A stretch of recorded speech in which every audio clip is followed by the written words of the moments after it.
রান্না করছি না না আচার। আচার আমের। আচার হ্যাঁ, খাবা তো তুমি? হ্যাঁ ঠিক আছে, আমরা দুজনে মিলে রান্নাটা করি। হ্যাঁ ঠিক আছে।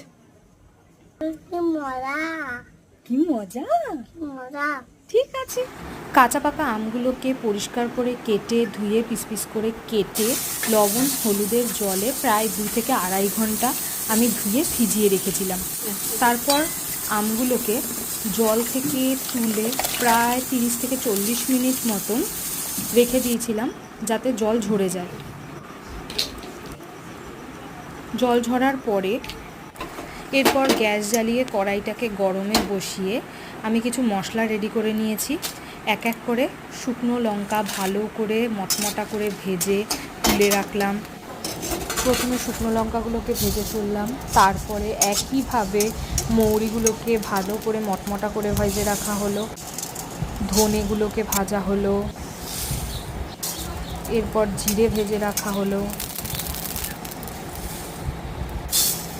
একইভাবে পাঁচফোড়নও ভেজে রাখা হলো।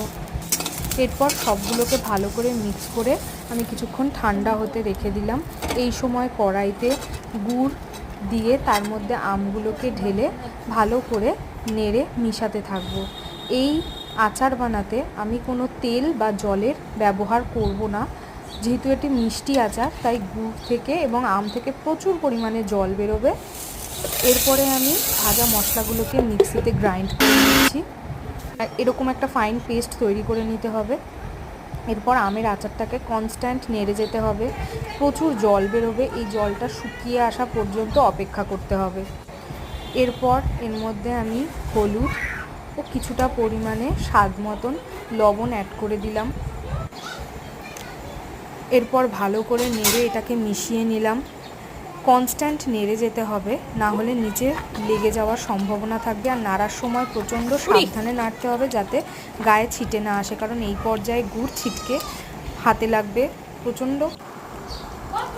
এই পর্যায়ে বারে বারে চেক করতে হবে এবং কনস্ট্যান্ট নাড়তেই হবে। এই সময় গ্যাসের ফ্লেমটা একদম লোতেই থাকবে। এখন আমি এর মধ্যে 2 চামচ ভিনিগার অ্যাড করে দিচ্ছি, এতে আচারটা অনেক দিন ভালো থাকবে। ভালো করে মিশিয়ে নিলাম এবং যখন দেখছি গুড়ের পরিমাণটা শুকিয়ে আসছে এবং আচারটা যথেষ্ট গাঢ় হয়ে গেছে, তখন এর মধ্যে আগে থেকে ভেজে রাখা মশলাটা মিশিয়ে দিলাম, প্রায় 4 চামচ মতন আমি আন্দাজেই দিয়েছি।